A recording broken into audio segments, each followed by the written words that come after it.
ఆడపిల్ల బతుకు ఆమాస చేసే దచ్చన్న వారిల్లు నాకన్న పేగును మాయంబు చేసే ఆ అత్తగారిల్లు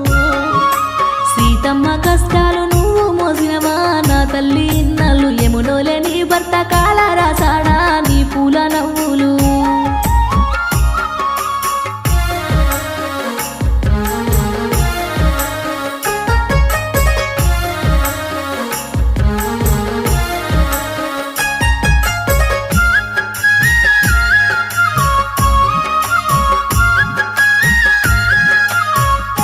అయ్యో పట్టు పరుగుల మీద నే వెంచుకుంటే నాకన్న బిడ్డను పల్లేరు ఆయల్ల జీవిత